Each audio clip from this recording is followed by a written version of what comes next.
ও hello মাধ্যমিক aspirants, welcome to let's improve class 9-10। আমি তোমাদের ম্যাথ রুগের অগ্রণী স্যার, তোমাদেরকে স্বাগত জানাই আজকের ক্লাসে।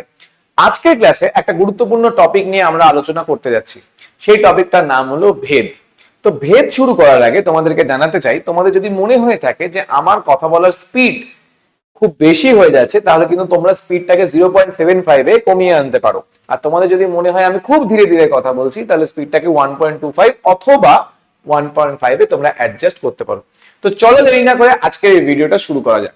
তো ভেদ শুরু করার আগে তোমাদেরকে আমি জানাতে চাই যে ভেদ যে জিনিসটা, এটা অনেকটা ঐকিক নিয়মের মতোই। ঠিক আছে, ঐকিক নিয়মের মতোই ভেদ জিনিসটাকে এটা আমাদেরকে একটু বুঝতে হবে। ক্লাস 9 বা ক্লাস 10 এর বিভিন্ন চ্যাপ্টারে তোমরা কিন্তু ভেদের উল্লেখ পেয়েছো, যেমন বয়েলের সূত্র, চার্লসের সূত্র, এইসব জায়গায় কিন্তু ভেদের কিন্তু একটা গুরুত্বপূর্ণ স্থান রয়েছে। যারা তোমরা সায়েন্স নিতে ইচ্ছুক তারা দেখবে যে ক্লাস 9-10 এর পর 11-12 যখন আসবে, তখন কিন্তু ভেদের গুরুত্ব কিন্তু ধীরে ধীরে কিন্তু আরো বাড়তে থাকবে। আর যখন হায়ার ক্লাসে যাবে তখন তো বুঝেই যাবে যে ভেদ কতটা গুরুত্বপূর্ণ একটা চ্যাপ্টার। তো ভেদ যে জিনিসটা, সেটা ডিপেন্ড করে এক বা একাধিক রাশির উপর। ঠিক আছে, একটা রাশির যেরকম টাইপের পরিবর্তন হবে, অপর রাশিটার পরিবর্তন ঠিক কিরকম হবে সেটাই বোঝার জন্য আমরা ভেদটাকে ব্যবহার করে থাকি। অনেকটা বলতে পারো আমাদের ছোটবেলার ঐকিক নিয়মের মতো। ঠিক আছে, একদম ঐকিক নিয়ম যেটা আছে সেটাকে মাথায় রেখেই আমরা ভেদটাকে শেখার চেষ্টা করব, তাহলে খুব ইজি ওয়েতে আমরা ভেদটাকে বুঝে যাব। তো ভেদ যে জিনিসটা, এটাকে যদি আমাকে বলতে হয় যে কয় ভাগে ভাগ করা যাবে, তাহলে আমি বলবো যে ভেদকে টোটাল 3 ভাগে ভাগ করা যায়। ভেদকে টোটাল 3 ভাগে ভাগ করা যায়। প্রথম কি ভাগ? প্রথম ভাগ হলো যে সরল ভেদ। ঠিক আছে, সরল ভেদ হলো প্রথম ভাগ। দ্বিতীয় ভাগ কি? দ্বিতীয় ভাগ হলো ব্যস্ত ভেদ। দ্বিতীয় ভাগ হলো ব্যস্ত ভেদ। আর তৃতীয় আর লাস্ট ভাগ সেটা হলো মিশ্র ভেদ। সেটা কি? সেটা হলো মিশ্র ভেদ। আচ্ছা, এবার চলে আসি প্রথম যে ভেদটা, অর্থাৎ সরল ভেদ। সরল ভেদ মানে কি বোঝায়? সরল ভেদ মানে কি বোঝায়? ধরো তোমার কাছে একটা গাড়ি আছে। ঠিক আছে, তোমার কাছে এখানে একটা গাড়ি আছে। সেই গাড়িটা করে তোমরা যাচ্ছ হচ্ছে যে কোনো একটা জায়গায় যাচ্ছ। ধরে নাও তোমার কাছে রোলস রয়্যালস আছে, রোলস রয়্যালস না কি জানি বলে, ভুলে গেছি। ঠিক আছে, সেই গাড়িটা তোমার কাছে আছে, তোমরা সেই গাড়িটা করে যাচ্ছে হচ্ছে কোনো একটা জায়গায়। চলো, খুব ভালো কথা। সেই গাড়িটার স্পিড বেশি না, সেই গাড়িটার স্পিড প্রায় 40 কিলোমিটার পার আওয়ার। ঠিক আছে, 40 কিলোমিটার পার আওয়ার। এবার তুমি ধরে নাও যে তুমি 1 ঘন্টার মধ্যে যদি তুমি 40 কিলোমিটার রাস্তা যদি যাও, তাহলে ধরো তোমার এই রোলস রয়্যালের যে স্পিডটা, সেটা 40 কিলোমিটার পার আওয়ার নিয়ে থাকবে। ঠিক আছে, পরবর্তী যখন টাইমটা যখন আরেকটু বাড়বে, তখনও কিন্তু স্পিডটা কিন্তু দেখবে যে এই 40 কিলোমিটার পার আওয়ারই আছে। তাহলে যখন 2 ঘন্টা হচ্ছে, তখনও স্পিডটা দেখবে কত হচ্ছে? 80 হচ্ছে। ঠিক আছে, তখন স্পিডটা কত হচ্ছে? 80 হচ্ছে। সরি, তোমার কতটা অতিক্রান্ত রাস্তা হচ্ছে সেটা 80 কিলোমিটার হচ্ছে। ধরে নাও আরো 1 ঘন্টা যখন যাবে, তখনও কিন্তু তোমার স্পিডটা যেটা, সেটা স্থিরই আছে, 40 কিলোমিটার পার আওয়ারই আছে। সেটা কিন্তু কত হচ্ছে? সেটা 120 কিলোমিটার অব্দি চলে যাচ্ছে। 120 কিলোমিটার অব্দি চলে যাচ্ছে। এটার মানে কি? এটার মানে হলো যখন আমার গতিবেগটা স্থির অবস্থায় আছে, গতিবেগটা স্থির অবস্থায় আছে, টাইম যত বাড়ছে তার সাথে সাথে কিন্তু দেখো দূরত্বের অ্যামাউন্টও কিন্তু বাড়ছে। বা ভাইস ভার্সা ভাবে তুমি বলতে পারো যে যতটা করে দূরত্ব বাড়ছে, সেই ওয়াইজ কিন্তু টাইমও বাড়ছে। 1 ঘন্টায় যদি 40 কিলোমিটার যদি যায়, পরের 1 ঘন্টা মানে অর্থাৎ 2 ঘন্টায় কিন্তু সে যাচ্ছে টোটাল 80 কিলোমিটার। পরের 3 ঘন্টায় যাচ্ছে কিন্তু 120 কিলোমিটার। অর্থাৎ টাইম যত বাড়ছে তার সাথে সাথে কিন্তু দূরত্ব বাড়ছে। ঠিক আছে, তো এখানে একটা রাশি যখন পরিবর্তন হচ্ছে, তার সাথে অপর রাশিটাও কিন্তু সেম ওয়েতে পরিবর্তন হচ্ছে। অর্থাৎ এটা যদি বেড়ে থাকে, তাহলে এটাও কিন্তু বাড়ছে। ঠিক আছে, এবার ভাইস ভার্সা ভাবে এরকমও হতে পারে যে ধরে নাও আমার রাস্তার পরিমাণ কমে গেল, রাস্তার পরিমাণ কমে কত হয়ে গেল? 20 কিলোমিটার পার আওয়ার হয়ে গেল। তখন কিন্তু টাইমটা কমে কিন্তু 30 মিনিট হয়ে যাবে। ঠিক আছে, তাহলে এর মানে যখন রাস্তার অ্যামাউন্ট কমছে বা টাইমের অ্যামাউন্ট কমছে, যাই বলো না কেন, তাহলে অপর যে রাশিটা রয়েছে সেই অপর রাশিটার উপরেও কিন্তু সেম টাইপেরই পরিবর্তন হচ্ছে। অর্থাৎ একটা রাশি যদি বাড়ে, তাহলে অপর রাশিটাও বাড়ছে, আর একটা রাশি যদি কমে, তাহলে অপর রাশিটাও কমছে। এরকম টাইপের যে সম্পর্কগুলো থাকে, যেখানে ধরে নাও যে দুটো বন্ধু আছে, তুই যদি কুয়ায় ঝাঁপ দিস, আমিও কুয়ায় ঝাঁপ দিব, এরকম টাইপের যে রিলেশন গুলো থাকে, সেগুলোকে বলা হয় হচ্ছে সরল ভেদ। সেগুলোকে কি বলা হয়? সরল ভেদ। ঠিক আছে, এবার ও যদি বলে না আমি কুয়ায় ঝাঁপ দিব না, আমি বিরিয়ানি খেতে যাব, তাহলে ওই বন্ধুটা বলবে হ্যাঁ আমিও কুয়ায় ঝাঁপ দেবো, বিরিয়ানি খেতে যাবো। মানে একটা বন্ধু যা বলছে অপর বন্ধুটা সেটাকেই ফলো করছে। তো একটা রাশি যা বলছে অপর রাশিটা সেটাকেই ফলো করছে। তো এরকম টাইপের যে রিলেশনস গুলো হয়, এরকম টাইপের যে রিলেশনস গুলো হয়, সেই রিলেশনস গুলোকে সরলভেদ বলা হয়। ঠিক আছে, তো রোলস রয়েস যেমন থাকা তেমনি থাকলে কোনো অসুবিধা নেই। এবার চলে আসি ব্যস্তভেদে, খুব সোজাভাবে বোঝানোর চেষ্টা করছি। ব্যস্তভেদে চলে আসি। ব্যস্তভেদে কি করে বুঝবো? ধরো ধরো তোমার কাছে 100টা আম আছে, 100টা আম আছে, ঠিক আছে, 100টা আম আছে। এবার তুমি সেটাকে 10টা লোকের মধ্যে ডিভাইড করছো, তাহলে প্রতিটা লোক ইচ পাবলিক কত করে পাবে? ইচ পাবলিক কিন্তু 10টা করেই পাবে। ইচ পাবলিক কত করে পাবে? 10টা করেই পাবে, মানে এক একটা পাবলিক 10টা করেই পাবে। এবার ধরে নাও 10-এর থেকে লোক বেড়ে 20টা হয়ে গেল। কত হয়ে গেল? 20টা হয়ে গেল। তাহলে তুমি কিন্তু দেখতে পাবে যে ইচ পাবলিক আর 10টা করে পাবে না, তখন কিন্তু ইচ পাবলিক 5টা করে পাচ্ছে। কি হয়ে যাচ্ছে? 5টা করে পাচ্ছে, মানে এক একটা পাবলিক 5টা করে পাচ্ছে। তাহলে দেখো এখানে যখন পাবলিক বাড়ছে, এখানে যখন পাবলিক বাড়ছে, তখন কিন্তু আম পাওয়ার যে সংখ্যাটা, আম পাওয়ার যে সংখ্যাটা সেটা কি হয়ে যাচ্ছে? কমে যাচ্ছে। সেটা কি হয়ে যাচ্ছে? কমে যাচ্ছে। প্রথমে 10 ছিল, 5 হয়ে গেছে। তো একটা রাশি বাড়ছে, আরেকটা রাশি ডাউন হয়ে যাচ্ছে। এরকম টাইপের যে রিলেশন গুলো হয়, এরকম টাইপের রিলেশন গুলাকে বলে হচ্ছে ব্যস্তভেদ। এখন ধরো আমি যদি এটাকে কমিয়ে 5 করে দিই, এইটাকে কমিয়ে 5 করে দিলাম, তাহলে এক একজন কত করে পাবে? এক একজন 20টা করে পাবে, এক একজন 20টা করে পাবে, তাই না? এর মানে যখন রাশিটা কমছে আরেকটা রাশি বেড়ে যাচ্ছে। দেখো 10 থেকে ডাইরেক্ট কমে 5 হয়ে গেল, তাহলে এখানে কি হয়ে যাচ্ছে? 20টা করে পাচ্ছে। ঠিক আছে, তাহলে বুঝতে পারছি কি একটা রাশি যদি তোমার কমে বা বাড়ে, অপর রাশিটা ঠিক বিপরীত আচরণ করবে। মানে ধরে নাও তুমি আর তোমার বন্ধু আছো, সে ফুচকা খাচ্ছে, সে বললো চল আমরা ফুচকা খাই, ও বললো যে না আমি ফুচকা খাবো না, আমি কেক খাবো। তো ও যেরকম টাইপের আচরণ করছে তুমি সেই টাইপের আচরণ করছো না। ঠিক আছে, তুমি তার ঠিক বিপরীত করছো। মানে ও ঝাল খেতে যাচ্ছে, তুমি মিষ্টি খেতে যাচ্ছ। তো এরকম টাইপের যে সম্পর্কগুলো থাকে এগুলাকে ব্যস্ত ভেদ বলে। কি বলে? ব্যস্ত ভেদ বলে। আর মিশ্র ভেদটা কি? মিশ্র ভেদটা খুব ইজি। মিশ্র ভেদ হলো সরল আর যখন ব্যস্তকে আমি একসাথে মিশাবো তখনই আমি মিশ্রভেদ পাই যাব। তখনই আমি কি পাই যাব? মিশ্রভেদ পাই যাব। তো এটা হলো বেসিক কনসেপ্ট। তো এটা হলো বেসিক কনসেপ্ট। ঠিক আছে, এবার যদি আমাকে বলে যে লেখার ধরন কিরকম হবে, লেখার ধরন কিরকম হবে, তাহলে আমি এইভাবে বুঝাতে পারি যে সরল ভেদে যদি ধরে নাও তোমার কাছে একটা কোয়ান্টিটি থাকলো, সেটাকে যদি আমি এ দিয়ে বোঝানোর চেষ্টা করি, আরেকটা যে কোয়ান্টিটি সেটাকে যদি আমি বি দিয়ে বুঝাই, এটা যদি সরল ভেদে থাকে তখন আমাকে এরকম টাইপের সাইন ইউজ করতে হবে, এরকম টাইপের চিহ্ন বা এরকম টাইপের সাইন ইউজ করতে হবে।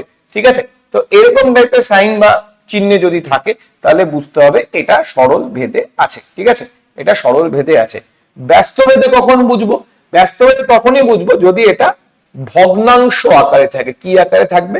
ভগ্নাংশ আকারে যদি থাকে তখন আমি বুঝতে পারবো হ্যাঁ এটা ব্যস্ত ভেদে আছে। এটা কিসে আছে? এটা ব্যস্ত ভেদে আছে। ঠিক আছে, মিশ্রভেদ চলে আসি। মিশ্রভেদ কি হবে? দেখো মিশ্রভেদ হতে গেলে, মিশ্রভেদ হতে গেলে তোমার রাশি দুটার মধ্যে একটা রাশিকে তো কমন থাকতেই হবে, একটা রাশিকে কমন তো থাকতেই হবে। আর সেই রাশিটার সাথে আরেকটা রাশির সম্পর্ক সরল ভেদে থাকতে লাগবে, আর সেই যেটা কমন ছিল সেটার সাথে আরেকটা রাশিকে ব্যস্ত ভেদে হতে থাকবে। ঠিক আছে, এবার কথা হচ্ছে যে সবসময় মিশ্র ভেদের মধ্যে সরল প্লাস ব্যস্তই হবে তার কোনো কথা নাই। ঠিক আছে, তার কোনো কথা নাই। এখানে সরল প্লাস সরল হতে পারে, ব্যস্ত প্লাস ব্যস্তও হতে পারে, এরকম কোনো ব্যাপার নেই। জাস্ট বোঝানোর জন্য, আপাতত বোঝানোর জন্য তোমাকে আমি মিশ্র ভেদটা এইভাবে বলছি। ঠিক আছে, তো এখানে কমন ফ্যাক্টর কি? কমন ফ্যাক্টর হলো এ, তাহলে আমি এ কে রাখবো, আর এই দুটোকে আমি একসাথে রাখবো, মানে বি এর নিচে সি কে রাখবো। তো এইভাবে আমরা মিশ্র ভেদকে লিখে থাকি, এইভাবে আমরা মিশ্র ভেদকে লিখে রাখি। শুধুমাত্র কিন্তু ভেবে নিও না যে এটা মানে সরল প্লাস ব্যস্ত। ঠিক আছে, সরল প্লাস সরলও হতে পারে, ব্যস্ত প্লাস ব্যস্তও হতে পারে, আবার সরল ব্যস্ত মিক্সড হতে পারে। ঠিক আছে, তো ঘাবড়ানোর কিছু নেই। অঙ্ক যখন যেরকম ভাবে আসবে আমরাও সেভাবেই করব। নর্মালি আমাদের যে কোয়েশ্চেন গুলো আছে সেখানে সরল ব্যস্ত মিক্সড আছে, তার জন্য আমি এখানে স্পেসিফিক ওয়েতে সরল আর ব্যস্তই বললাম। ঠিক আছে, তো এগুলা হচ্ছে সাজানোর নিয়ম, এগুলা হচ্ছে সাজানোর তোমাদের বেসিক নিয়ম। এবার চলে আসি হলো আমাদের প্রথম কোয়েশ্চেনে। চলে আসি হলো আমাদের প্রথম কোয়েশ্চেনে। তো ফার্স্ট যে কোয়েশ্চেনটা আছে সেই কোয়েশ্চেনটা দেখো কি বলছে, যে বিপিন কাকু ট্যাক্সি 25 মিনিটে 14 কিলোমিটার পথ অতিক্রম করে। একই গতিবেগে ট্যাক্সি চালিয়ে 5 ঘন্টায় তিনি কতটা পথ যাবেন তা ভেদ তত্ত্ব প্রয়োগ করে হিসাব করে লিখি। এবার এই যে কোশ্চেনটা আছে, এই কোশ্চেনটার মধ্যে একদম স্থির কি আছে, মানে কোনটা চেঞ্জ হচ্ছে না, কোন রাশিটা চেঞ্জ হচ্ছে না। তো এখানে একদম স্থির অবস্থায় রয়েছে, দেখো গতিবেগ কি আছে, গতিবেগ মানে গতিবেগে কিন্তু কোন রকম কোনো চেঞ্জ হবে না, গতিবেগ স্থিরই থাকবে। এবার আমি যদি দূরত্বকে ধরে নাও, আমি যদি দূরত্বকে এখানে ধরি, দূরত্বকে যদি আমি ডি ধরে নিই, ঠিক আছে, অতিক্রান্ত দূরত্বকে আমি যদি ডি ধরে নিই, আর আর সময়কে সময়কে আমি যদি টি ধরে নিই, ঠিক আছে, T is equal to 25 minutes, 25 minutes. এবার যেহেতু তুমি দেখতে পাচ্ছ এখানে ঘন্টায় আছে, তো আমি এটাকে ঘন্টায় বার করার চেষ্টা করব, ঠিক আছে। আচ্ছা, এখানে 25 মিনিট লিখে লাভ নেই, আমি এখানে শুধু সময়টাই লিখি, পরে বসানো যাবে, ঠিক আছে, আগে লেখার প্রয়োজন নেই, পরে বসানো যাবে। তো আমি ডি কে হচ্ছে অতিক্রান্ত দূরত্ব ধরে নিলাম, আর টি কে কি ধরলাম, টি কে আমি ধরে নিলাম হলো কি, টি কে আমি ধরে নিলাম হচ্ছে সময়, ঠিক আছে। এবার দেখো একই গতিবেগ রয়েছে, গতিবেগ কি হয়েছে, একই রয়েছে, মানে গতিবেগ আমার স্থির আছে, গতিবেগ কি আছে, গতিবেগ আমার স্থির রয়েছে, গতিবেগ আমার স্থির রয়েছে। এবার গতিবেগ যদি স্থির থাকে, গতিবেগ যদি স্থির থাকে, তাহলে আমরা ঠিক যতটুকু দূরত্ব যাব সেই ওয়াইজই টাইম যাবে। মানে এই যে দেখো, এই যে ঘটনাটা যেটা এখানে হয়েছিল, গতিবেগ কি ছিল, স্থিরই ছিল, 40 কিলোমিটার পার আওয়ারই ছিল। তাহলে 1 ঘন্টায় যদি 40 কিলোমিটার যায়, 2 ঘন্টায় কত যাবে, 80 কিলোমিটার, 3 ঘন্টায় কত যাবে, 120 কিলোমিটার। মানে টাইম যত যাচ্ছে সেম অ্যামাউন্টেরই দূরত্ব কিন্তু ওরা পার করছে, মানে এখানে কিন্তু টাইমও বাড়ছে, তার সাথে সাথে দূরত্বও বাড়ছে। যদি টাইম কমাইতাম তাহলে দূরত্ব কি হয়ে যেত, কমে যেত। তাহলে আমার এখানে গতিবেগ যদি স্থির থাকে, গতিবেগ যদি স্থির থাকে, তাহলে দূরত্বের সঙ্গে অতিক্রান্ত দূরত্বের সঙ্গে, অতিক্রান্ত দূরত্বের সঙ্গে সময়ের সময়ের সময়ের সব সময় কি সম্পর্ক থাকবে, সময়ের সরল ভেদে সরল ভেদে সরল ভেদে সম্পর্ক সম্পর্ক অবস্থান করবে, সম্পর্ক থাকবে, ঠিক আছে, সম্পর্ক থাকবে, সোজাভাবে লিখলাম। অর্থাৎ যদি আমাকে লিখতে হয় আমি কি করে লিখবো, আমি লিখবো কিভাবে, যে ডি সমানুপাতিক টি, ডি সমানুপাতিক টি, ঠিক আছে। কখন লিখতে পারলাম, যদি গতিবেগ স্থির থাকে, যদি গতিবেগ স্থির থাকে। গতিবেগ যদি চেঞ্জ হয়, গতিবেগ যদি চেঞ্জ হয়, তাহলে কিন্তু জিনিসটা কিন্তু অন্যরকম ভাবে যাবে। গতিবেগ কি এখানে স্থির হতে লাগবে, তাহলে কিন্তু এটা সরল ভেদে থাকবে, এটা মাথায় রাখতে হবে, ঠিক আছে। তাহলে এবার আমি যদি এই চিহ্নটাকে তুলে দিই, তাহলে এখানে কি হয়ে যাবে, ভেদ ধ্রুবক চলে আসবে, কি চলে আসবে, ভেদ ধ্রুবক চলে আসবে, আর এখানে টি চলে আসবে। একটা জিনিস মনে রাখবা, এই যে সমানুপাতিক চিহ্ন বা ভেদ চিহ্ন তুলতে গেলে তোমার সবসময় একটা ভেদ ধ্রুবক আনতেই হবে, সবসময় তোমার একটা ভেদ ধ্রুবক আনতেই হবে। তাহলে কে সমান সমান কি হয়ে যাবে, কে সমান সমান তোমার হয়ে যাবে অশূন্য ভেদ ধ্রুবক, অশূন্য ভেদ ধ্রুবক, ঠিক আছে, অশূন্য ভেদ ধ্রুবক তোমার তাহলে কি হয়ে যাবে, অশূন্য ভেদ ধ্রুবক হয়ে যাবে, ঠিক আছে, অশূন্য ভেদ ধ্রুবক হয়ে যাবে, হলো। এবার এক একটা করে ডেটা আমরা নিব, সেই ডেটাগুলোকে এখানে বসানোর চেষ্টা করব। তো ভালো করে দেখো, ফার্স্ট ডেটা কি আছে, আমি দেখতে পাচ্ছি যে ডি এর জায়গায় 14, টি এর জায়গায় 25। তাহলে আমি ওখানে প্রথমে বসানোর চেষ্টা করি, এটাকে 1 নাম্বার দিয়ে দিই, ঠিক আছে। তো D is equal to 14 kilometre ও T is equal to 25 minute. 25 minute মানে তোমাকে ঘন্টায় বার করতে হবে, মানে 25/60, ঠিক আছে। এটাকে আমি আওয়ার করে দিলাম, তাহলে এটা 5 হয়ে গেল, এটা 12 হয়ে গেল, ঠিক আছে, 5/12 ঘন্টা। কোথায় বসাবো, 1 নাম্বার সমীকরণে বসিয়ে পাই, 1 নঙে বসিয়ে পাই, 1 নঙে বসিয়ে পাই, ঠিক আছে, 1 নঙে বসিয়ে পাই, হলো। 1 নঙে বসিয়ে পেলাম। এবার কি করবো, ভ্যালু গুলোকে জাস্ট পুট করে দেবো। তাহলে ডি এর জায়গায় কত বসবে, তো ডি এর জায়গায় আমার বসে যাবে হচ্ছে 14, ঠিক আছে, কে টা কে এর মতোই থাকবে, আর এখানে কি হয় 5/12। তাহলে কে কত হয়ে যাবে, কে হয়ে যাবে 14 ইন্টু 12, নিচে হয়ে গেল 5, ঠিক আছে, 14 ইন্টু 12 নিচে হয়ে গেল 5। এবার কি বলছে, এবার বলছে যে 5 ঘন্টায় তিনি কতটা পথ যাবেন ভেদ তত্ত্ব প্রয়োগ করে লিখতে হবে। 5 ঘন্টায় তিনি কতটা পথ যাবেন তা ভেদ তত্ত্ব প্রয়োগ করে লিখতে হবে। এবার দেখো তোমার এখানে কে এর ভ্যালু তো বের হয়ে গেল, সেটা তো 14 × 12/5, খুব ভালো কথা। এবার 1 নাম্বার যে সমীকরণ ছিল সেটার থেকে আবার আমি চলে আসবো, যেটা ডি ইকুয়াল টু কি হয়ে যাবে 14 × 12, নিচে কি হয়ে যাবে 5 হয়ে যাবে, ইন্টু কি হয়ে যাবে ইন্টু টি হয়ে যাবে। এটা কত নাম্বার সমীকরণ হয়ে গেল? এটা সমীকরণ নাম্বার 2 হয়ে গেল। পাশে লিখে দিব যেহেতু যেহেতু কে এর ভ্যালু কত, কে এর ভ্যালু হলো 14 × 12/5, ঠিক আছে 14 × 12/5। এবার এবার টি এর জায়গায় কত বসাতে বলছে দেখো, টি এর জায়গায় কত বসাতে বলছে, টি এর জায়গায় 5 বসাতে বলছে, কত বসাতে বলছে 5 বসাতে বলছে। তাহলে টি এর জায়গায় 5 বসিয়ে পাই, তাহলে টি ইজ ইকুয়াল টু 5 2 নাম্বার সমীকরণে 2 নং এ বসিয়ে পাই, 2 নং এ বসিয়ে পাই, ঠিক আছে 2 নং এ বসিয়ে পাই। তো কি হবে, তো এখানে হয়ে যাবে ডি ইজ ইকুয়াল টু 14 × 12/5 × 5, ঠিক আছে 5 5 কেটে গেল, 14 × 12 মানে কত, 14 × 12 মানে 14 × 12 মানে এখানে 28 হবে, উপরে নিচে 14 হয়ে যাবে, তাহলে 168 মানে 168 আসবে, 168 কিলোমিটার আসবে, ঠিক আছে 168 কিলোমিটার চলে আসবে, হলো। এবার 168 কিলোমিটার চলে আসবে, ঠিক আছে 168 কিলোমিটার চলে আসবে। এবার চলে আসি হচ্ছে আমরা আমাদের নেক্সট কোয়েশ্চেনে, চলে আসি আমাদের নেক্সট কোয়েশ্চেনে, ঠিক আছে চলে আসি আমাদের নেক্সট কোয়েশ্চেনে। এই কোয়েশ্চেনটাতে চলে আসি, এই কোয়েশ্চেনটাতে চলে আসি। এই কোয়েশ্চেনে দেখো কি বলছে, আমাদের স্কুলের প্রথম শ্রেণীর 24 জন শিশুর মধ্যে এক বাক্স সন্দেশ সমান ভাগে ভাগ করে দিলাম এবং প্রত্যেকে 5টি করে গোটা সন্দেশ পেল। যদি শিশুর সংখ্যা 4 জন কম হতো তবে প্রত্যেকে কতগুলি করে সন্দেশ পেত। একটা জিনিস দেখো, যতটুকু সন্দেশ আছে, ধরে নাও একটা লোককে 1 বাক্স সন্দেশ আনতে বলা হয়েছে, এবার সেই সন্দেশের মধ্যে 30টা করে সন্দেশ রয়েছে।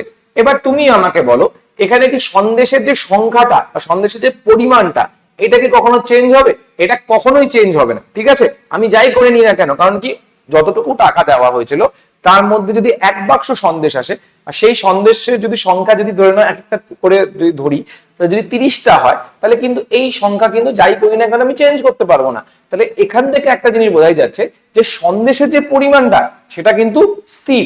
তাহলে আমি এখানে কি লিখতে পারি, এখানে এখানে সন্দেশের পরিমাণ সন্দেশের পরিমাণ সন্দেশের পরিমাণ স্থির, সন্দেশের পরিমাণ কি হবে, সন্দেশের পরিমাণ স্থির, ঠিক আছে সন্দেশের পরিমাণ স্থির, ঠিক আছে।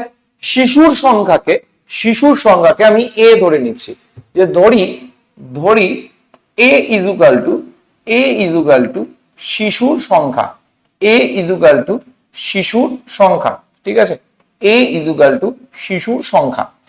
এবার কি বলছে যে প্রত্যেকটা শিশু 5টা করে গোটা সন্দেশ পেল, মানে বি এর যে জায়গাটা সেটাকে আমি বলতে পারি যে এক একটা করে পাচ্ছে সন্দেশ। তাহলে বি সমান সমান আমি কি লিখতে পারি, যে প্রতিটি শিশুর ঠিক আছে প্রাপ্ত সন্দেশ সংখ্যা, ঠিক আছে সন্দেশ সংখ্যা হলো। এবার তুমি একটা জিনিস ভাবো, নিজের থেকে ভাবো, ওই যে প্রথম যখন আমি বুঝাইছিলাম তোমাদেরকে, যে এখানে যে আমের পরিমাণ তোমার 100টা আছে, আমের পরিমাণ কটা আছে 100টা আছে, 10টা যদি হচ্ছে করে যদি বালক থাকে তাহলে 10টা করে পাচ্ছে, 20টা যখন বালক হয়ে যাচ্ছে 5টা করে পাচ্ছে, আর 5টা যখন বালক হয়ে যাচ্ছে 20টা করে পাচ্ছে। এর মানে যত পাবলিক বাড়ছে আমের সংখ্যার পরিমাণ কমে যাচ্ছে, তাই না? তাহলে পাবলিক বাড়ছে আমের সংখ্যা কমে যাচ্ছে, মানে এক একজন কম করে আম পাচ্ছে। তাহলে এটা কিরকম টাইপের সম্পর্ক হয়ে গেল, এটা কিন্তু ব্যস্তভেদের সম্পর্ক হয়ে গেল। তাহলে আমার এখানে এই যে সম্পর্কটা শিশুর সাথে সন্দেশের যে সম্পর্কটা, এটা কিন্তু ব্যস্ত সম্পর্ক। কি করে লিখবো, যে সন্দেশের পরিমাণ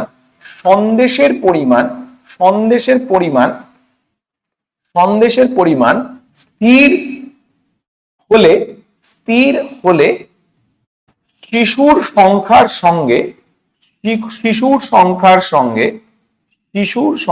সঙ্গে প্রতিটি শিশুর প্রতিটি শিশুর প্রাপ্ত সন্দেশ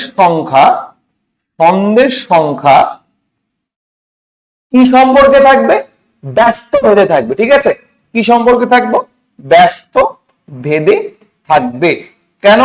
তার পিছনে কারণটা হলো শিশুর সংখ্যা বাড়ছে আর কি কমছে? প্রত্যেকটা শিশুর সন্দেশ পাওয়ার অ্যামাউন্ট কমে যাচ্ছে। ঠিক আছে, তাহলে এখানে যে শিশুর সংখ্যা অর্থাৎ এর সাথে বি এর কি সম্পর্ক? ব্যস্ত সম্পর্ক। এর সাথে বি এর কি সম্পর্ক? ব্যস্ত সম্পর্ক।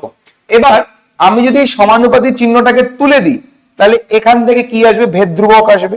তাহলে ভেদ ধ্রুবককে আমি কে দিয়ে লিখলাম, ইন্টু 1/b লিখলাম। ঠিক আছে, আমাকে লিখতে হবে কিন্তু পরীক্ষার খাতায় যে কে সমান সমান কি হবে?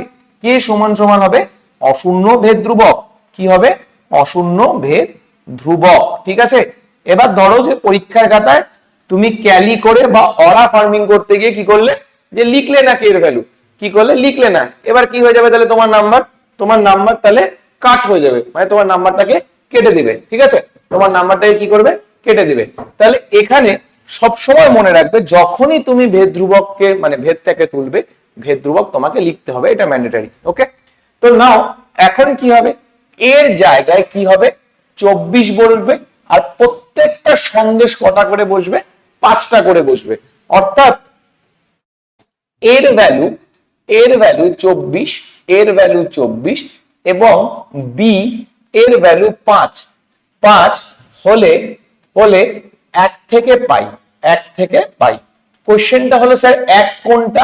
আমি কিন্তু অলরেডি কিন্তু এখানে লিখে দিতে ভুলে গিয়েছি। এটা আমার 1 নাম্বার সমীকরণ হবে। এটা আমার কি হবে? এটা আমার 1 নাম্বার সমীকরণ হয়ে যাবে। ঠিক আছে, তাহলে এখানে আমার কিন্তু a = 24 আর b = 5 কি হয়ে গেল? 1 থেকে বসাতে হবে। এবার বসানোর চেষ্টা করি। এর জায়গায় কি হবে? 24, তাহলে এখানে তো কেই থাকবে। বি এর জায়গায় কত বসবে? 5, তাহলে কে কত হবে? কে হয়ে যাবে 24 × 5 মানে 120। এবার কে এর যে মানটা যেটা 120, এটাকে কি করব?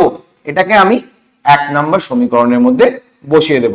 1 নাম্বার সমীকরণের মধ্যে বসিয়ে দেব। ঠিক আছে, 1 নং এ বসিয়ে পাই। ঠিক আছে, 1 নং এ বসিয়ে পাই। তাহলে a = 120 × 1/b।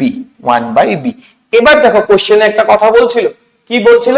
যে শিশুর সংখ্যা যদি 4 জন কম হতো, মানে 24 থেকে কমে 20 হয়ে যেত। ঠিক আছে, অর্থাৎ মানে আমাকে বলছে কি যে এটা 24 থেকে যদি কমে 4 কমিয়ে যদি আমি 20 করতে পারতাম, তাহলে এই 2 নাম্বার ইকুয়েশন থেকে আমি কি পেতাম? দেখো, এই 2 নাম্বার ইকুয়েশন থেকে আমি পেতাম যে 20 = 120 × 1/b। ঠিক আছে, 0 0 কাটলাম, 2 দিয়ে 12 কে কাটলাম 6, বিটা এখানে চলে আসতো, তাহলে বি এর অ্যান্সার হয়ে গেল 6। এর মানে যদি শিশুর সংখ্যা 4টা কমে যেত, তাহলে প্রতিটা শিশু 6টা করে সন্দেশ পেত। কটা করে সন্দেশ পেত? 6টা করে সন্দেশ পেত। ঠিক আছে, তাহলে বুঝতে পারলে যে অ্যান্সার কি হবে? অ্যান্সার তোমার হয়ে যাবে কত? অ্যান্সার হয়ে যাবে তোমার 6। মানে প্রতিটা শিশু তোমার 6টা করে সন্দেশ পাচ্ছে। ঠিক আছে, কটা করে পাচ্ছে? 6টা করে সন্দেশ পাচ্ছে। হলো? নেক্সট কোশ্চেনে আসি। নেক্সট কোশ্চেন কি বলছে? একটা পুকুর কাটতে 50 জন গ্রামবাসী 18 দিন সময় লেগেছে। পুকুরটি 15 দিনে কাটতে হলে অতিরিক্ত কতজন লোককে কাজ করতে হবে তা ভেদ তত্ত্ব প্রয়োগ করে লিখি। একটা পুকুর কাটতে হবে, তাহলে পুকুর কাটার যে কাজটা সেই কাজটা কিন্তু স্থির অবস্থায় রয়েছে। কি অবস্থায় রয়েছে? স্থির অবস্থায় রয়েছে। অর্থাৎ কাজকে আমি তো পুকুরের যে টোটাল যে এরিয়াটা যেটুকু কাটতে হয় সেটাকে কিন্তু বাড়াতে পারবো না রাতারাতি। যতটুকু দরকার ততটুকুই তো কাটবো, তাই না? তাহলে কাজের যে পরিমাণ সেটা কি আছে? স্থিরই আছে। এবার কাজের পরিমাণ যদি স্থির থাকে, তাহলে লোক সংখ্যা যদি আমি বাড়াই, তাহলে দিন সংখ্যা কি হয়ে যাবে? কমে যাবে। তুমি এইভাবে ভাবো যে তোমার বাড়িকে রং করার জন্য আমি 5টা মিস্ত্রি লাগালাম। ঠিক আছে, 5টা মিস্ত্রি হয়তো টাইম নিচ্ছে হচ্ছে তোমার 5 দিন। ঠিক আছে, এবার আমি 5 জনের বদলে 10 জন মিস্ত্রি লাগিয়ে দিলাম, তাহলে কি হবে? তোমার ওই টাইমটা কমবে না বাড়বে? তোমার টাইমটা কমে যাবে, তাই না? এর মানে যখন লোক সংখ্যা বাড়ছে, টাইম কি হয়ে যাচ্ছে? ডাউন হয়ে যাচ্ছে। কারণ কি সবাই মিলে কাজটাকে ভাগ করে নিচ্ছে। এর মানে আমরা যেটা ঐকিক নিয়মে শিখেছিলাম যে লোক সংখ্যার সময় থাকলে পরে আমরা ব্যস্ত সম্পর্ক বলতাম, তো এটাও ঠিক তাই যে লোক সংখ্যার দিন সংখ্যা যখন থাকবে, একটা রাশি যখন বাড়বে অটোমেটিকলি দিন কি হয়ে যাবে, কমে যাবে। এর মানে এটাও ব্যস্ত ভেদী হবে।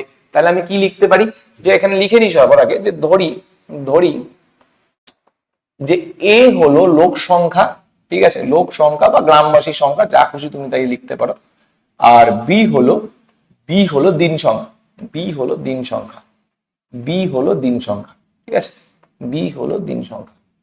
এবার এবার কাজের পরিমাণ স্থির হলে, স্থির থাকলে, ঠিক আছে, কাজের পরিমাণ স্থির থাকলে লোক সংখ্যার সঙ্গে,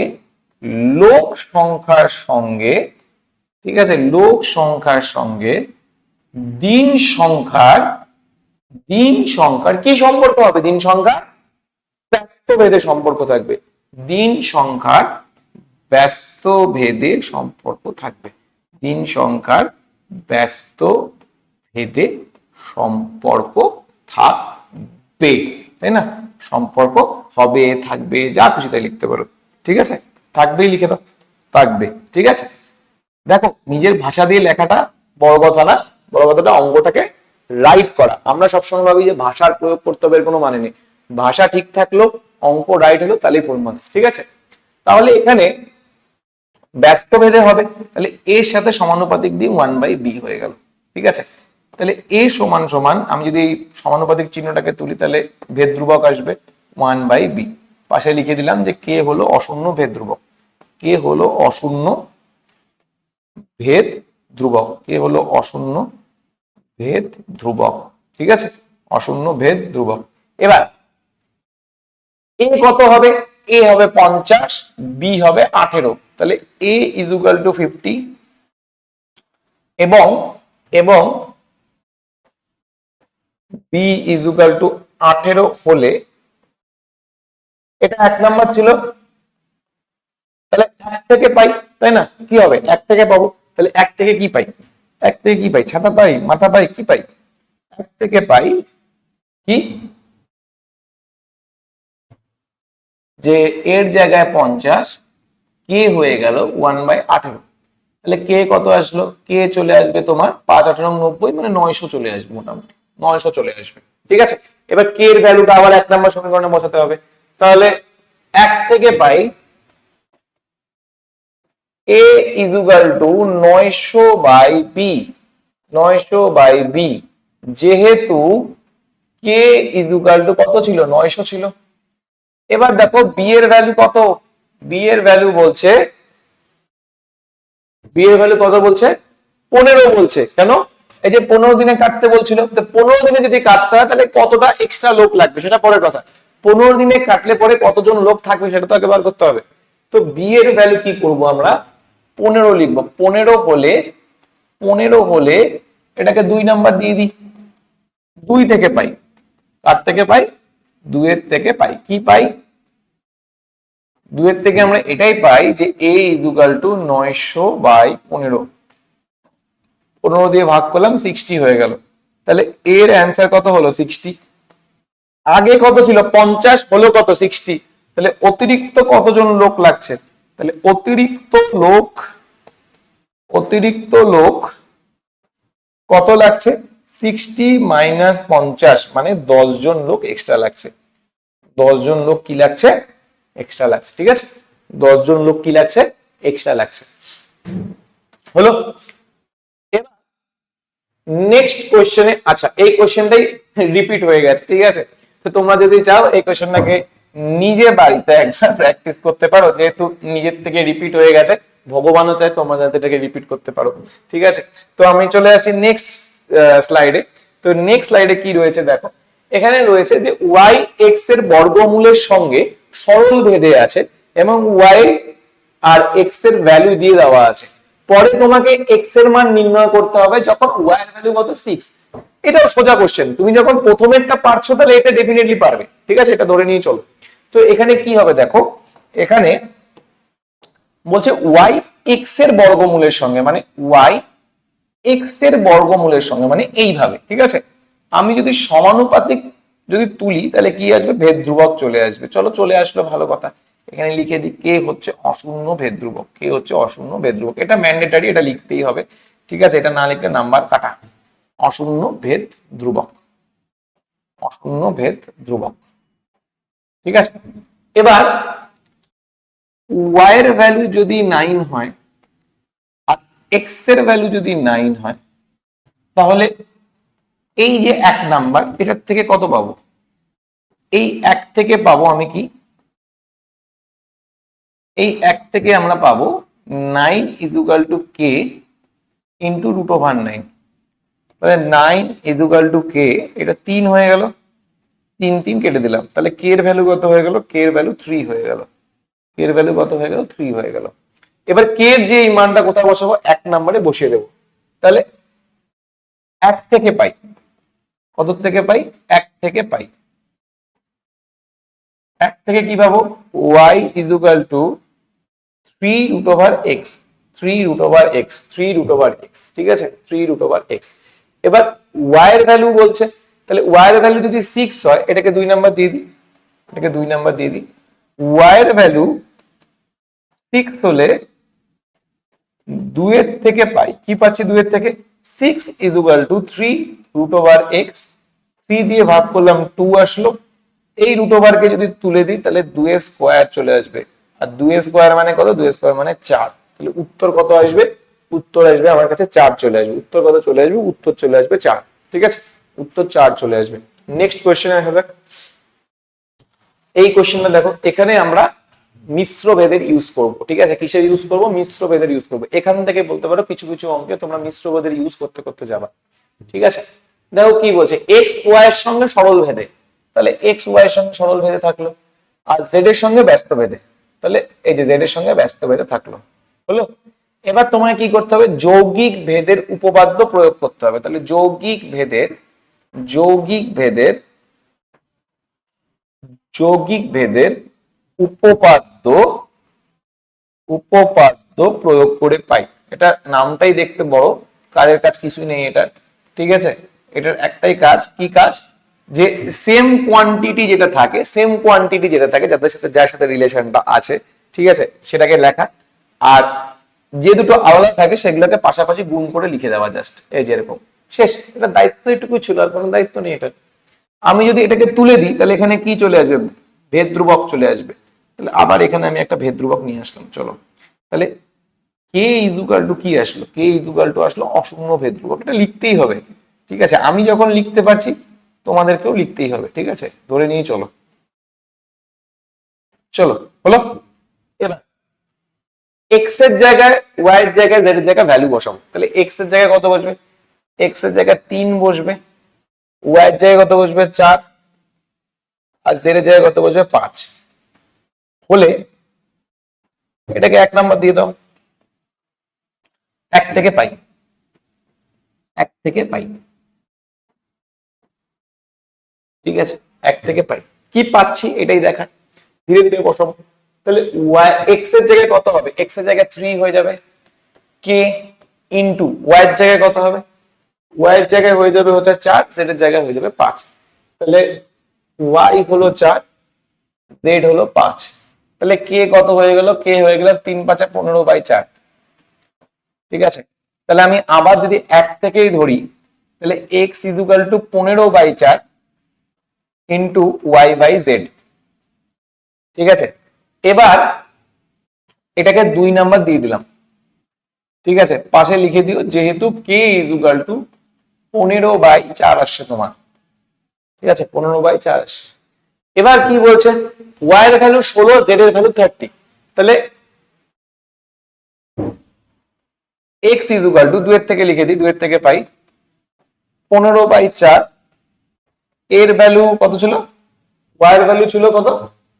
16, জেড এর ভ্যালু কত? 30। তাহলে 16 আর 30 বসে, তাহলে এখানে 16 বসবে, এখানে 13 বসবে। 4 দিয়ে ভাগ করলাম 4, 15 দিয়ে ভাগ করলাম 2, 2 দিয়ে কাটলাম 2। তাহলে এক্স কত? এক্স হয়ে গেল 2। তাহলে এক্স এর মান কত চলে আসবে? এক্স এর মান 2 চলে আসবে। কত চলে আসবে? 2 চলে আসবে। তো এইভাবেই হবে অঙ্কগুলো, ঠিক আছে? এবার তোমাদের মধ্যে একটা জিনিস খুব কমন, আমি জানি ফার্স্ট সেমিস্টার শেষ হয়ে গেছে, সেকেন্ড সেমিস্টার এগিয়ে আসছে। ফার্স্ট সেমিস্টারে অনেকেই হয়তো, আমি ধরে নিচ্ছি যে তোমরা ম্যাক্সিমাম সব অফলাইনে পড়ো। এবার এটা পড়ার কিছু প্রোজ আছে, কিছু কনস আছে। প্রোজ কি? প্রোজ হচ্ছে যে তোমরা টিচারকে সামনের থেকে দেখতে পাবে, টিচার যেটাকে পড়াবে তুমি সেটাকে খুব ভালো করে হচ্ছে মানে বুঝতে পারবে, তাই না? এবার কনস কি? যদি তুমি কখনো অ্যাবসেন্ট থাকলে তুমি যেতে পারলে না, তাহলে ওই কনসেপ্টটা তোমাকে টিচার আর বুঝিয়ে দেবে না, কারণ টিচারকে আরো অনেক স্টুডেন্টকে নিয়ে চলতে হবে। কারণ তোমরাও জানো যে অফলাইনে টিচাররা ধরে নাও যে 10-15 জনকে নিয়ে, মিনিমাম 10-15 জনকে নিয়ে তো পড়াই। তো তোমাদের কনসেপ্ট গুলো বোঝার তো আর কোনো অপশন থাকলো না, তাহলে ওটা তো ব্যাকলগ থেকে গেল। আর এই ব্যাকলগ যত জমবে পরীক্ষার আগে গিয়ে, তখন তুমি বুঝতে পারবে যে এটা বেদনা কোন জায়গায়, ঠিক আছে? তো সেই ব্যাকলগকে কমানোর জন্য সব থেকে ভালো পন্থা হচ্ছে অনলাইন। এবার অনলাইনের বিভিন্ন প্ল্যাটফর্ম রয়েছে, বিভিন্ন ওয়েতে পড়াশোনা হয়। এবার আমি বলবো যে তোমরা যদি মনে করো যে তোমাদের একটা ভালো ওয়েতে, ভালো অর্ডারে, কোনো রকম কোনো ধরে নাও যে কোনো মানে প্রবলেম হবে না, ডিস্টারবেন্স হবে না, এইভাবে যদি পড়াশোনা করতে চাও, তাহলে কিন্তু তোমরা আমাদের লেটস ইমপ্রুভের আলফা পরিবারের কিন্তু পার্ট হতে পারো। এটা অনলি 2199 এ তোমরা এই পরিবারটাকে মানে জয়েন হয়ে যেতে পারো, ঠিক আছে? এখানে সমস্ত যে সাবজেক্ট গুলো, যতগুলো টপিক আছে, টপিক ধরে ধরে তোমাদের হাতে ধরে শেখানো হবে, ঠিক আছে? দেখবে যে আলফার অনেকেই লাইভ ক্লাস করে, তারাও দেখবে বলবে যে এখানে সবকিছু হাতে ধরেই শেখানো হয়। বা তোমার চেনা জানা যদি কেউ থাকে আলফায়, তাকে একবার জিজ্ঞাসা করতে পারো যে আলফায় কি করে পড়ানো হয়, ঠিক আছে? আমি যেমন তোমাদেরকে ইউটিউবে ধরে নাও যে ধরে ধরেই পড়াই, এটা তো কেউ অস্বীকার করতে পারবে না যে আমি ডাইরেক্ট শুধু বলে দিয়ে চলে যাই। আমি তোমাদেরকে ধরে ধরে প্রত্যেকটা জায়গা বোঝানোর চেষ্টা করি। তো আলফাতে সেই জিনিসটা আরেকটু, দায়িত্বটা আমাদের বেড়ে যায়, আমাদের কনসার্ন যে পার্টটা সেটা আরেকটু বেড়ে যায়, আমরা আরেকটু দায়িত্বটাকে একটু বেশি কাঁধে নিয়ে নিই, ঠিক আছে? আর তোমরা জানো যে আমি বলবো না যে ইউটিউব থেকে পড়াশোনা হয় না, ডেফিনেটলি ইউটিউব থেকে পড়াশোনা হয়, তোমরাও জানো ইউটিউব থেকে পড়াশোনা হয়। কিন্তু একটা ব্যাপার আছে, অতিরিক্ত রিসোর্সও কিন্তু মানুষকে কিন্তু বিপদে ফেলে। ইউটিউবে রিসোর্সের অ্যামাউন্ট কিন্তু যথেষ্ট বেশি, বিভিন্ন টিচার, বিভিন্ন পন্থা, বিভিন্ন সমস্যা, ঠিক আছে, ডেফিনেটলি অ্যাভেলেবেল রয়েছে। তোমাদের কিন্তু ওখানে দেখবে যে তোমরাও করতে গিয়ে দেখবে কনফিউজড হও। তো একটা প্রপার ওয়েতে ভালো মতো একটাই রিসোর্সকে ফলো করে যদি তোমরা এগোতে পারো, তাহলেই কিন্তু তোমাদের রেজাল্ট ভালো হওয়ার চান্সেস হবে। এবার তোমাদের মধ্যে অনেকেই ভাববে যে স্যার রেজাল্ট এটা ম্যাটার করে না, ডেফিনেটলি ম্যাটার করে না, কিন্তু এখন যে তোমরা হার্ড ওয়ার্ক যে করার যে অভ্যাসটা তোমাদের মধ্যে তৈরি হচ্ছে, সেটাই কিন্তু আলটিমেটলি পরে গিয়ে তোমাদের বড় যে তোমাদের এম, সেটাকে কিন্তু গঠন করার পিছনে কিন্তু কাজ করবে। আর সেটা যদি তোমরা এখন থেকে শুরু করতে পারো, তাহলে খুব ভালো হয়। আর সেই শুরুয়াতটা তোমাদের আমার মতে আলফার সাথেই করা উচিত। আলফার ব্যাচেস অলরেডি স্টার্টেড হয়ে গেছে, ঠিক আছে? তোমরা যদি চাও তাহলে এই নম্বরে ফোন করে তোমাদের যে কোয়ারিজ আছে সেই কোয়ারিজ গুলোকে তোমরা জিজ্ঞাসা করতে পারো, ঠিক আছে? আর যদি কেউ ভাবো যে না আমরা অনলাইনে পড়বো না, আমি যেটা আগেও বললাম অফলাইন আর অনলাইনে কিছু প্রোজ আর কনস আছে, সেটাকে দূর করার জন্য লেটস ইমপ্রুভ তোমাদের জন্য অফলাইন ব্যাচের ব্যবস্থা করেছে। কিন্তু এটা আপাতত শুধু জলপাইগুড়ির আশেপাশে এবং জলপাইগুড়ির লোকদের জন্যই বা জলপাইগুড়ি স্টুডেন্টদের জন্য অ্যাভেলেবেল রয়েছে। সুতরাং জলপাইগুড়ির আশেপাশে যারা রয়েছে, তোমাদের যদি মনে হয় যে তোমাদের গাইডেন্সের প্রয়োজন রয়েছে, আমাদের আরেকটু ভালো রেজাল্ট করার প্রয়োজন রয়েছে, আমরা কি ওয়েতে আগালে পরে মাধ্যমিকের রেজাল্ট ভালো হবে, তাহলে কিন্তু তোমরা আমাদের জলপাইগুড়ির যে অফলাইন ব্যাচ সেটাতে কিন্তু জয়েন করতে পারো। ক্লাসেস কিন্তু চলছে। আর আমাদের জলপাইগুড়ি স্টুডিওটা তোমরা ভিজিট করতে পারো, যেটা তোমরা দেখতেই পাচ্ছ অ্যাড্রেসটা, মাসকালাই বাড়ি, অরবিন্দনগর, নিয়ার অপূর্ব সংঘ, ঠিক আছে? এই অ্যাড্রেসে যে কোনো টোটোতে উঠলে পরে তোমরা চলে আসতে পারবে। এবার জলপাইগুড়ি মানে শুধু জলপাইগুড়ি টাউন না, জলপাইগুড়ি আশেপাশে যারা রয়েছে, যেমন ধরো দৌমোহনী, ময়নাগুড়ি, হলদিবাড়ি, দশদরগা, বেলাকোবা, আমবাড়ি, শিলিগুড়ি পর্যন্ত, ঠিক আছে? যারা যারা চাও তারা কিন্তু আমাদের জলপাইগুড়িতে এসে আমাদের অফলাইন ব্যাচে কিন্তু পড়াশোনা করতে পারো, ঠিক আছে? এবার চলে আসি আমাদের নেক্সট কোয়েশ্চেনে। এই কোয়েশ্চেনটা তোমাদের 2 নাম্বার কোয়েশ্চেনটার মতোই, ঠিক আছে? 2 নাম্বার কোয়েশ্চেনটার মতোই। কি আছে দেখো তো, এক্স ওয়াই এর সঙ্গে সরল ভেদে আছে, তা সবার আগে সেটাকে লিখি, ঠিক আছে? আর এক্স জেড এর সঙ্গে ব্যস্ত ভেদে আছে, চলো এটা লিখে দিলাম। এবার তোমাদেরকে আমি আগেই দেখালাম যে এখানে তোমাকে মিশ্র ভেদের উপপাদ্য প্রয়োগ করতেই হবে। তাহলে যৌগিক ভেদের উপপাদ্য প্রয়োগ করে পাই, যৌগিক ভেদের উপপাদ্য যৌগিক ভেদের উপপাদ্য প্রয়োগ করে পাই, প্রয়োগ করে পাই। ঠিক আছে, তাহলে এক্সটা এক্স এর মধ্যে থাকলো, ওয়াই আর জেড কে কি করবো, একসাথে লিখে দেবো, ওয়াই এর নিচে জেড। এবার ওয়াই এর জায়গায় তো পরে ভ্যালু বসাবো, আগে তোমাকে এইটাকে তুলে ভেদ ধ্রুবককে আনতেই হবে, তো আমি সেটাকেও নিয়ে চলে আসলাম। চলো, ঠিক আছে, এবার ওয়াই এর জায়গায় ভ্যালু বসাবো। তাহলে ওয়াই এর জায়গায় ভ্যালু বসানো যাক, কিন্তু ভ্যালু বসানোর আগে একটা জিনিস আমিও ভুলে যাচ্ছিলাম, তোমরাও হয়তো ভুলে যাবে করতে করতে, কিন্তু মনে রাখতেই হবে যে কে সমান সমান অশূন্য ভেদ ধ্রুবক লিখতেই হবে, আর এটাকে 1 নাম্বার দিতেই হবে। ঠিক আছে, এবার ভ্যালুগুলোকে বসানো যাক, এবার ভ্যালুগুলোকে বসানো যাক। তাহলে ওয়াই এর ভ্যালু কত আছে 5, জেড এর ভ্যালু কত 9, তাহলে ওয়াই এর ভ্যালু 5, জেড এর ভ্যালু 9 ও এক্স 1/6 হলে 1 থেকে পাই। ঠিক আছে, কি পাচ্ছি 1 থেকে, 1 থেকে কি পাচ্ছি দেখো, এক্স এর জায়গায় বসবে হচ্ছে কত 1/6, বসলো, খুব ভালো কথা, কেটা কে এর মতোই থাকলো। ওয়াই কত ছিল, ওয়াই ছিল 5, জেড ছিল 9, তাহলে ওয়াই এর জায়গায় 5 বসাবো, ওয়াই এর জায়গায় 5 বসাবো, ওয়াই এর জায়গায় 5 বসাবো, আর জেড এর জায়গায় কি বসাবো, জেড এর জায়গায় বসাবো হচ্ছে কত, জেড এর জায়গায় 9 বসাবো, জেড এর জায়গায় 9 বসাবো। তাহলে 9 বসিয়ে দিই, 3 দিয়ে ভাগ করলাম 2, 3 দিয়ে ভাগ করলাম 3, তাহলে কে ইজুকাল টু কি হচ্ছে দেখো 3 হয়ে যাচ্ছে, আর এখানে 5 দুগুণ 10 হয়ে যাচ্ছে, 5 দুগুণ 10 3 হয়ে যাচ্ছে, কে এর ভ্যালু 3/10 হয়ে যাচ্ছে। এবার কে এর মানটা, কে এর মান আমি যদি 1 নং এ বসাই, 1 নং এ বসিয়ে পাই, তখন আমি কি পাবো, এক্স ইজুকাল টু কে এর ভ্যালু হয়ে যাবে 3/10 ওয়াই জেড। এটা হচ্ছে আমার প্রথম কোশ্চেনটার অ্যান্সার, অর্থাৎ এক্স ওয়াই জেড এর মধ্যে সম্পর্কের অ্যান্সার হলো এটা। ঠিক আছে, এক্স ওয়াই জেড এর মধ্যে সম্পর্কের অ্যান্সার হলো এটা হলো। এবার এটা হলো আমার প্রথম অ্যান্সারটা। ঠিক আছে, প্রথম অ্যান্সারটা হলো আমার এটা। একবার দেখে নিই, এক্স ওয়াই এর সঙ্গে সরল বেঁধে ছিল, জেড এর সঙ্গে ব্যস্ত বেঁধে, তাহলে প্রথম অ্যান্সারটা হয়ে গেল। এবার কি বলছে, এবার বলছে যে তোমার ওয়াই এর ভ্যালু যদি 6 আর জেড এর ভ্যালু যদি 5 হয়, তাহলে এক্স এর মান কত, তাহলে ওয়াই এর ভ্যালু 6, ওয়াই এর ভ্যালু 6 ও জেড এর ভ্যালু কত আছে, জেড এর ভ্যালু আছে 1/5, 1/5 হলে এক্স কত হবে, এক্স তো 3/10ই থাকবে, ওয়াই এর জায়গায় কত হবে 6, আর জেড এর জায়গায় কি হবে 1/5, তাহলে 3 6 তো 18 হলোই, নিচে 10 থাকলো, এই 5টা উপরে চলে যাবে, 5 দিয়ে 10 কাটলাম 2, 2 দিয়ে 18 কাটলাম 9, তাহলে অ্যান্সার কত আসবে 9 চলে আসবে। তাহলে এক্স এর অ্যান্সার কত হবে, এক্স এর অ্যান্সার হয়ে যাবে 9। ঠিক আছে, এক্স এর অ্যান্সার কত হয়ে যাবে, এক্স এর অ্যান্সার 9 হয়ে যাবে।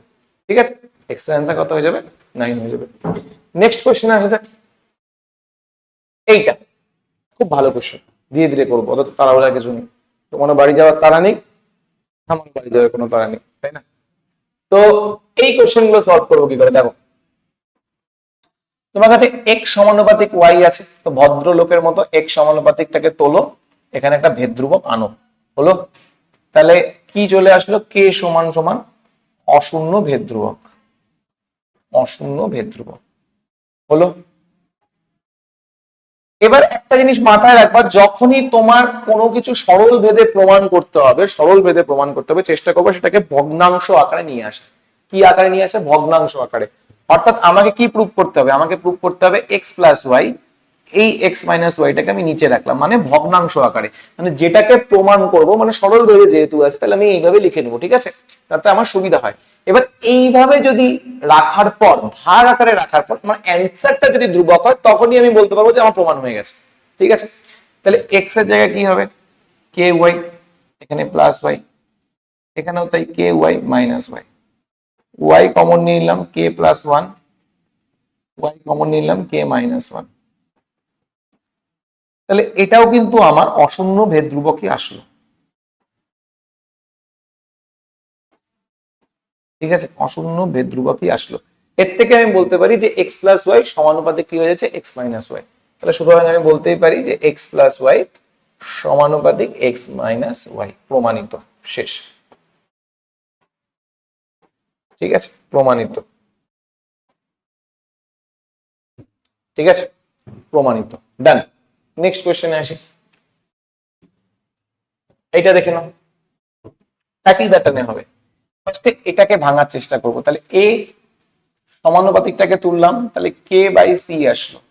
কে হলো অশূন্য ভেদ ধ্রুবক, ঠিক আছে, লিখতে হবেই, ম্যান্ডেটারি এটা, অশূন্য ভেদ ধ্রুবক।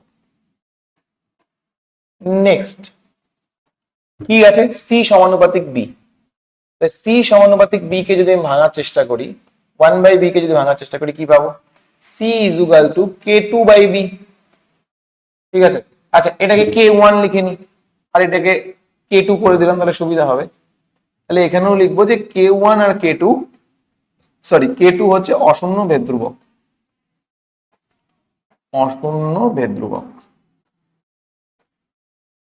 হলো। সি এর ভ্যালু কত বাড়ালো, k2/b। এবার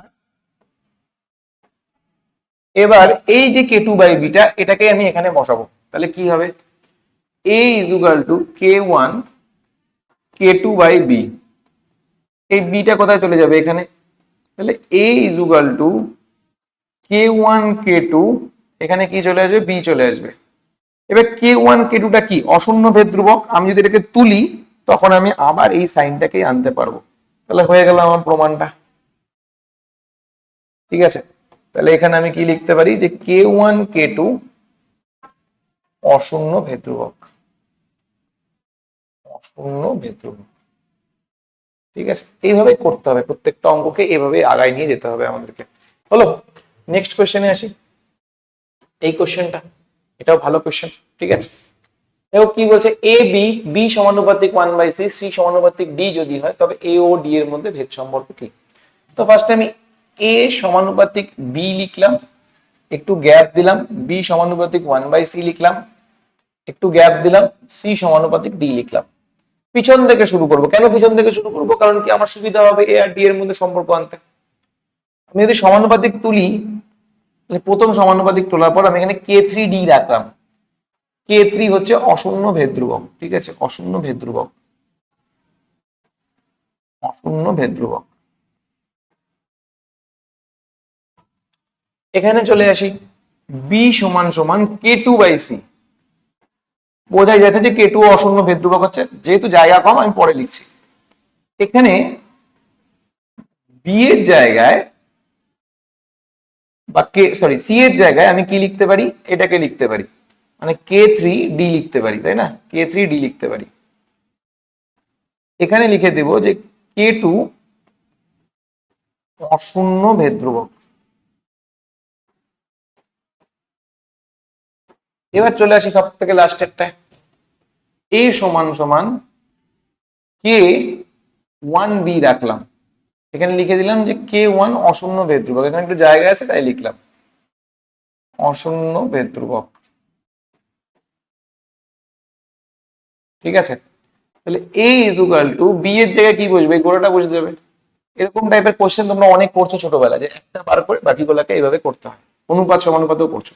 তো বি এর জায়গায় কি হবে, k2/k3, আর এখানে কি হয়ে যাবে, 1/d হয়ে যাবে, তাই না। এবার দেখো যে এই যে k1 k2 আর নিচে এই যে k3 আর এখানে 1/d, এটা তো ভেদ ধ্রুবক, তাই না।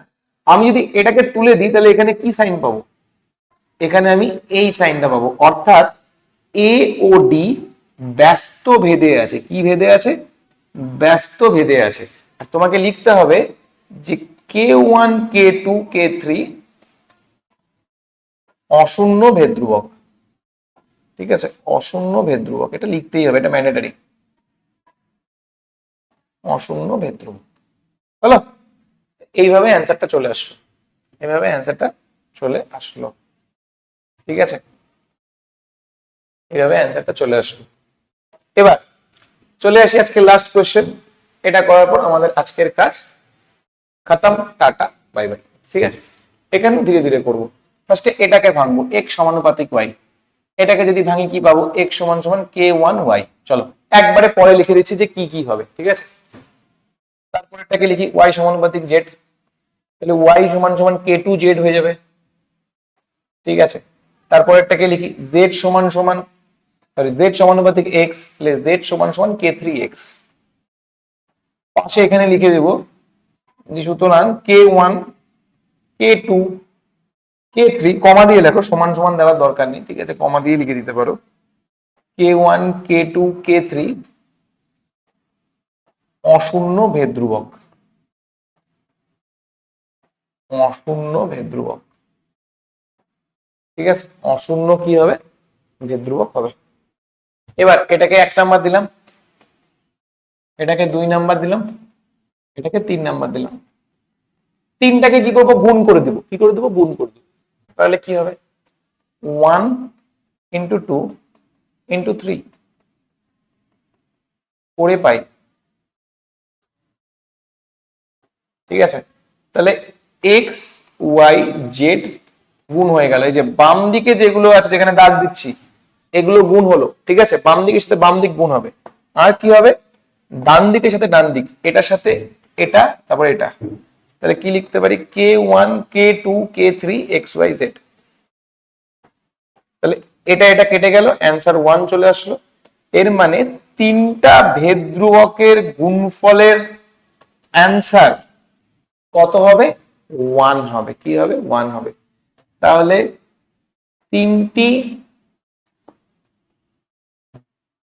ভেদ ধ্রুবকের গুণফল ইকুয়ালস টু 1, ঠিক আছে, ইকুয়ালস টু 1। এইটুকুই ছিল। এইটুকুটাকে খুব ভালো মতো রিভাইজ করো, রিভাইজ করে নিয়ে তারপর আমরা যখন নেক্সট পার্টটায় আসবো সেই পার্টটাকে আমরা প্র্যাকটিস করব, ঠিক আছে। ভিডিওটা যদি তোমাদের ভালো লেগে থাকে তাহলে আমাদের চ্যানেলটাকে তোমরা সাবস্ক্রাইব করো যারা নিউ আছো, কারণ কি এরকম টাইপের বিভিন্ন টাইপের ভিডিও পরীক্ষার আগে তোমাদের জন্য আসতে থাকবে, ঠিক আছে, সারা বছরই আসতে থাকবে।